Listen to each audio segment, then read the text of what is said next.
বাংলাদেশি ভাইরা যেখানেই আছেন না কেন আপনাদের সবাইকে জাতি ধর্ম নির্বিশেষে ঈদের শুভেচ্ছা জানাচ্ছি। আমি নিজেই ঢাকা ডিওএইচএসে থাকি এবং সেনানিবাসের অভ্যন্তরে এখানে ঈদ করি, কারণ আমার পক্ষে চন্দনাশে গিয়ে ঈদ করাটা সম্ভব না। 15-20 হাজার লোক একত্রিত হবে ঈদের দিন, এদেরকে সামাল দেওয়া সম্ভব হবে না। কারণ মানুষ আমাকে ভালোবাসে, তারা আমাকে অভিভাবক হিসাবে জানে, সুতরাং আমি তাদের সে ভালোবাসাটা ধরে রাখতে চাই। ঈদের সময় গিয়ে কেউ নাস্তা পাবে, কেউ পাবে না, অসন্তুষ্ট হয়ে চলে যাবে, এটাতে আমি খুব কষ্ট পাবো। যার কারণে আমি দেশের বাড়িতে ঈদ করি না। সবাইকে আবারই ঈদ মোবারক। বাংলাদেশ জিন্দাবাদ। যারা বক্তব্য শুনেছেন আমাকে উৎসাহিত করেছেন, যারা কমেন্ট করেছেন আমি অনেক আনন্দ পেয়েছি, যারা আমার বিরুদ্ধে কমেন্ট করছেন আমি ন্যায় পথে যাওয়ার জন্য চেষ্টা করেছি, যারা আগামী দিনে শুনবেন বা আমারও কমেন্ট করবেন তাদের এবং বর্তমানদের সবাইকে আমি অন্তঃস্থল থেকে ঈদের শুভেচ্ছা জানাচ্ছি।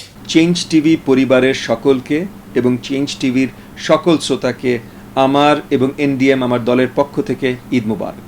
আসসালামু আলাইকুম, আপনাদের সবাইকে ঈদ উল ফিতরের শুভেচ্ছা। আপনারা ভালো থাকবেন, হাসি খুশির সাথে ঈদটা পালন করুন। ঈদের শুভেচ্ছা আমার পক্ষ থেকে। আমি সামিরা তানজিন চৌধুরী, আমার বাবা মরহুম আবুল হারিস চৌধুরী। আমি আমার বাবার নামে একটি ফাউন্ডেশন প্রতিষ্ঠা করছি।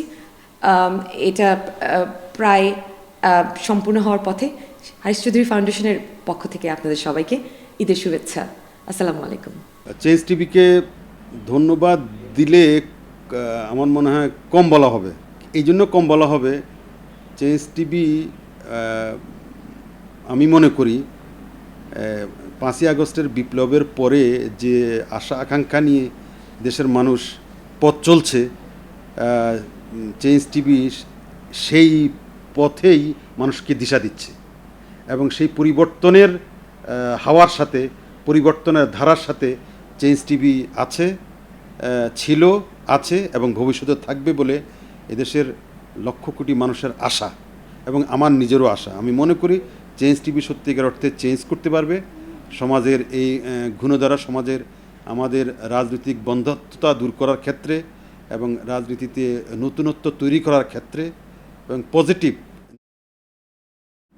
বিষয় সৃষ্টি করার ক্ষেত্রে চেঞ্জ টিভি অবদান রাখবে, যেরকম অতীতে রেখেছে এখনও রাখছে এবং ভবিষ্যতে রাখবে বলে আমি আশা করতেছি।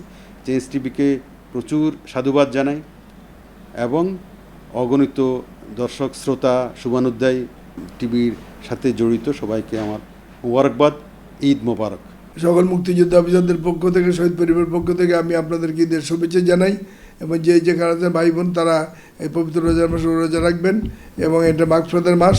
আল্লাহর কাছে দোয়া চাইবেন যেন সকলকে মাগফিরাত দান করে, আপনাদেরকে মাগফিরাত দান করে, আমাদেরকে দান করে, আমাকে যেন মাগফিরাত দান করে এবং আমাদের জন্য এই দোয়া করবেন আমরা বীর মুক্তিযোদ্ধা বাংলাদেশের স্বাধীনতা সার্বভৌমত্ব রক্ষার্থে আমরা যেন আমাদের হাসি মুখে জীবন বিলিয়ে দিতে পারি।